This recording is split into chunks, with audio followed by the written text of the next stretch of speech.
प्रेम कहानियां कहीं पर भी बन सकती है। प्यार करने के लिए कोई स्पेसिफिक जगह नहीं होती। किसी के फीलिंग्स आने के लिए भी कोई स्पेसिफिक टाइम नहीं होता। हमें कभी भी किसी के लिए कोई ऐसी शॉर्ट फीलिंग्स आ सकती है, फिर वो चाहे कॉलेज हो या फिर वो ऑफिस भी हो सकता है। ऐसा थोड़ी है कि ऑफिस में हम सिर्फ काम करने जाते हैं। बहुत सारी प्रेम कहानियां ऑफिस में भी बनती हैं जो अपनी मंजिल तक भी पहुंच जाती है। बात हो रही है आरोही और विशाल की। नाम कितना प्यारा है और इनका रिश्ता वो भी बहुत प्यारा है, लेकिन बना कैसे, बात तो यही है। नमस्कार दोस्तों, मैं हूँ जयश्री। अपने लव लाउंज में आप सभी का स्वागत करती हूँ।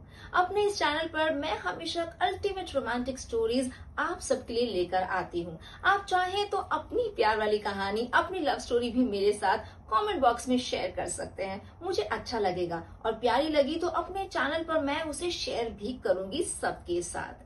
तो चलिए अब आगे बढ़ते हैं आरोही और विशाल की प्रेम कहानी के लिए, जिसमें विशाल थोड़ा गुस्से वाला है क्योंकि भाई वो मैनेजर पोस्ट पर है ना, उसे तो बहुत सारी चीजें संभालनी है। और आरोही, उसने तो जस्ट एज एन इंटर्न ही ज्वाइन किया है, उसे ज्यादा कुछ पता नहीं है, काम भी अभी सीख रही है।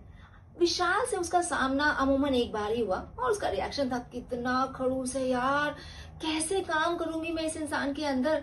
लेकिन जब हम ऐसा सोचते हैं ना तो नियति कहती है तुम्हें साथ में ही काम करना होगा। आरोही और विशाल एक दूसरे के साथ काम करते थे। विशाल आरोही से थोड़ा इरिटेट रहता था क्योंकि उसे आदत नहीं थी अपने जूनियर्स को बहुत सारी चीजें बार बार बताने की। वहीं पर आरोही अभी नया सीख रही थी, वो बहुत कुछ जानना चाहती थी, अपने करियर को एक अच्छी शेप देना चाहती थी। तो दोनों में बहुत बार चीजें टकराव की बन जाती थी और बहुत बार इरिटेशन भी क्रिएट हो जाती थी। एक दिन ऐसा ही हुआ जब आरोही बीमार थी, लेकिन उसे छुट्टी नहीं मिली तो वो ऑफिस आ गई और वो अपने बीमार होने के बावजूद भी काम कर रही थी। उसका काम पूरा होने के एकदम लास्ट लेवल पर ही था कि ऑफिस टाइम हो गया। वो जाने ही लगी तभी विशाल ने टोका, मिस आरोही, क्या आपकी वो फाइल कंप्लीट हो गई है? आरोही ने बड़ी लाचार की भरी निगाह से कहा, नो सर, थोड़ा सा बाकी है, मैं कल आकर कर दूंगी। विशाल को लगा कि आरोही बहाना बना रही है। उसने जोर से चिल्लाते हुए कहा, यही प्रॉब्लम है तुम इंटर्न्स की, कंपनी ज्वाइन कर लेते हो और कंपनी भी तुम जैसे लोगों को हायर कर लेती जिन्हें ना कुछ आता है ना जाता है, बस बैठ कर सिर्फ फ्री का कुछ पैसा चाहिए। ये सुनकर आरोही रोने लगी। बुखार की वजह से वो लिटरली कांपने लगी और अचानक से वो जमीन पर गिर गई। ये देखकर विशाल एकदम घबरा गया और स्टाफ आ गए और देखा कि विशाल ने फटाफट बाकी स्टाफ को बुलाया। फिर पता चला कि आरोही तो बुखार में तप रही है। अचानक विशाल को बहुत ज्यादा आत्मग्लानि हुई कि वो तो बुखार में ही सुबह से काम कर रही है और मैंने उसे डांट दिया।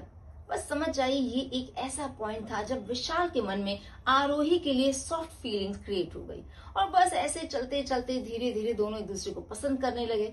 आरोही को बेशक विशाल को एक्सेप्ट करना थोड़ा मुश्किल था क्योंकि वो सीनियर था और थोड़ा गुस्सैल भी था, लेकिन कहते हैं कि प्यार में जब तक हम सामने वाले की कमियों को एक्सेप्ट ना करें वो प्यार ही क्या।